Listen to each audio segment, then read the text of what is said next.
Mr. Ibrahim Thiaw, Executive Secretary of the United Nations Convention to Combat Desertification. Welcome to Al-Arabiya, sir. Thank you.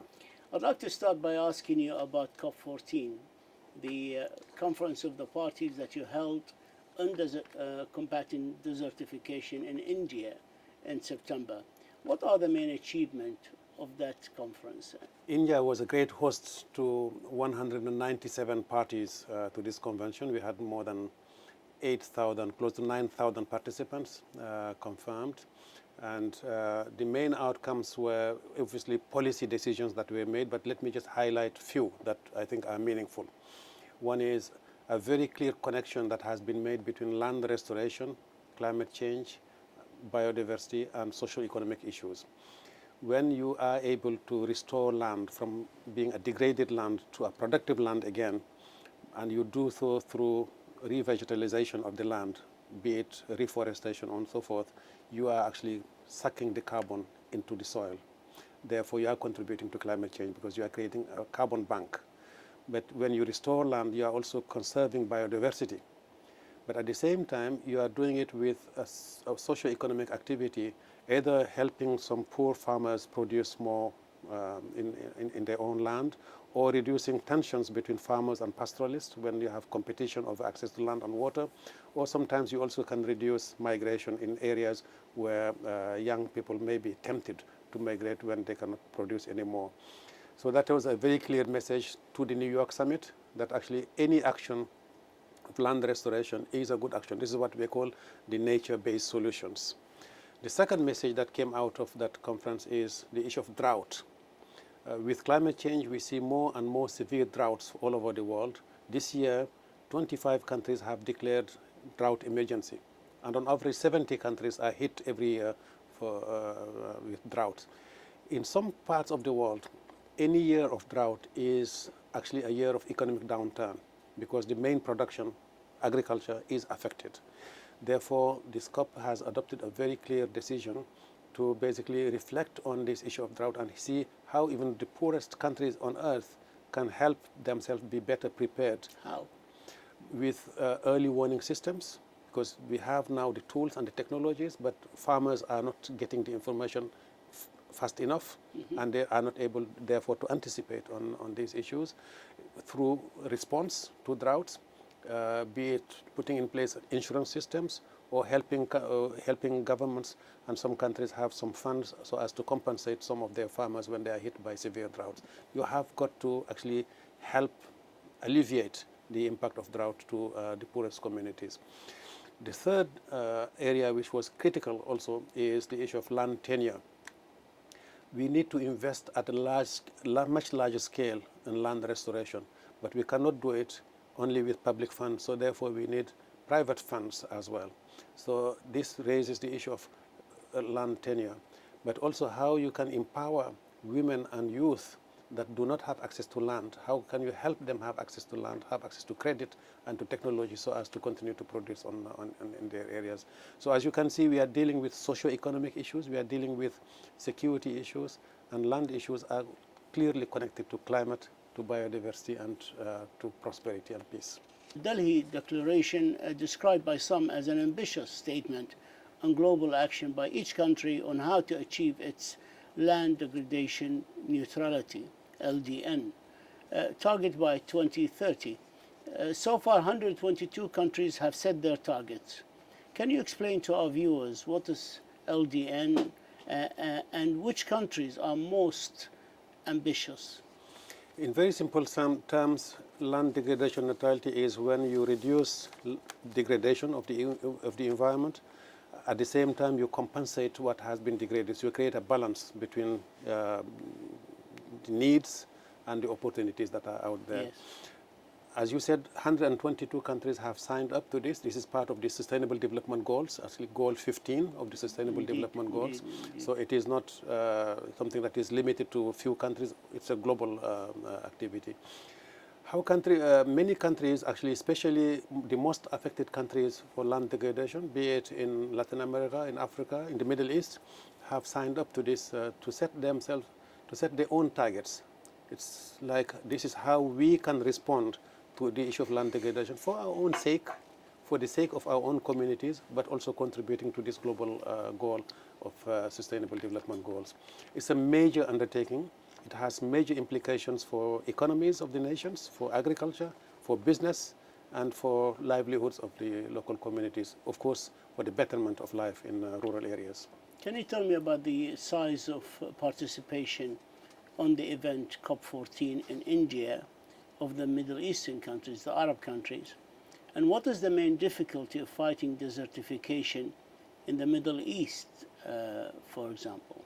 It was actually remarkable that all 22 countries of the Arab League were represented at the COP in New Delhi. I have never seen the Arab world being as active as they were in India. I really have to thank them for their contribution to this. And this is very important because there is hardly any other region in the world that is as severely hit by land degradation as the Middle East, for example, or North Africa for that matter. So it is therefore a very good sign that they have expressed that interest on land degradation.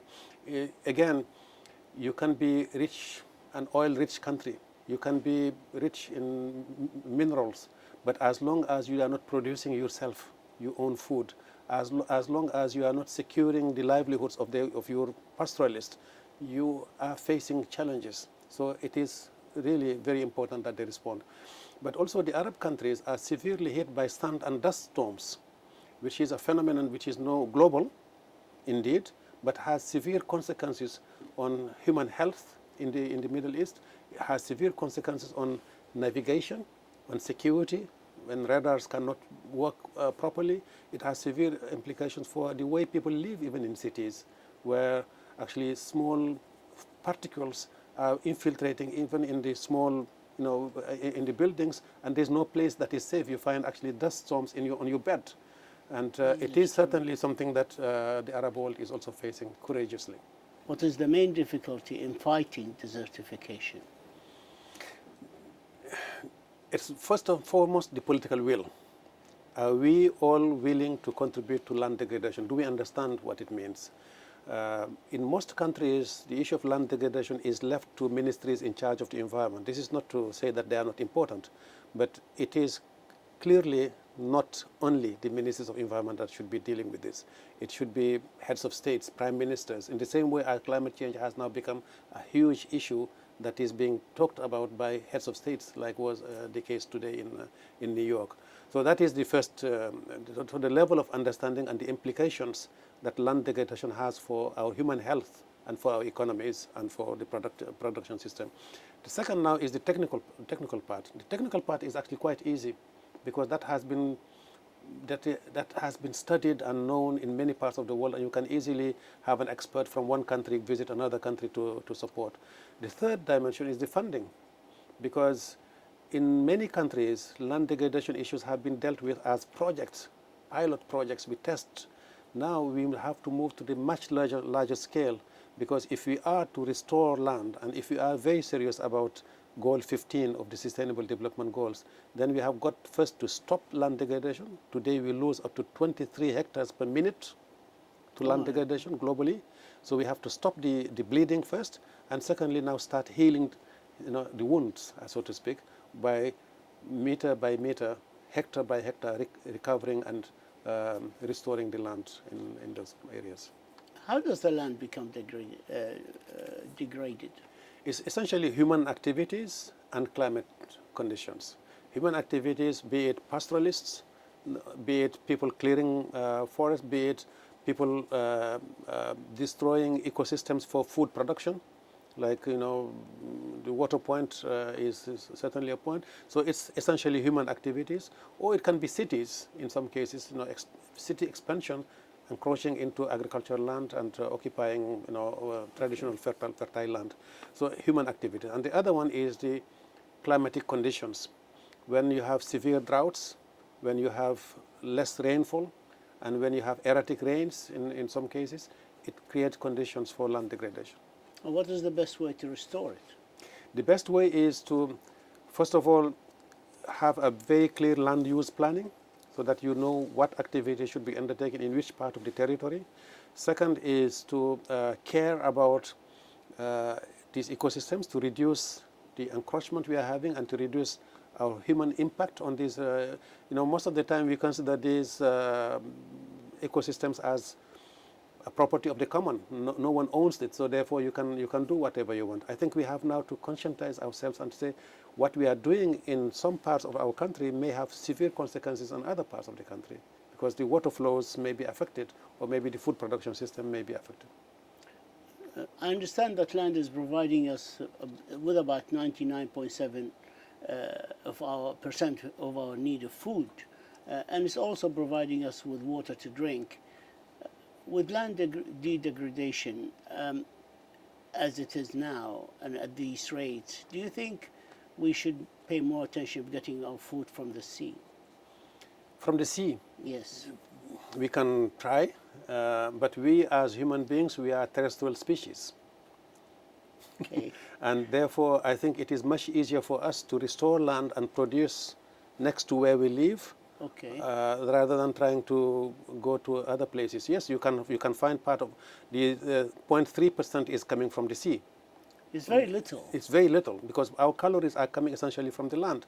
Yes. And the same for water. Now you can try to produce, to get food from somewhere else and import, which is what we do. But water you can also import, but how much of that you can do. But more importantly, even if you were to have all the financial resources to buy food and water from elsewhere, you have to live in the environment that belongs to you. So Yes. how much heat can you stand? How much sand and dust storms can you afford? And you also need to have some leisure. You need to have some recreational activities that you can only have in places where nature is still present. So it is certainly a reflection we should all have, and say that yes, we can buy as much with money, but the air we breathe, the water we drink, and the recreational activities, we better have them in our own countries.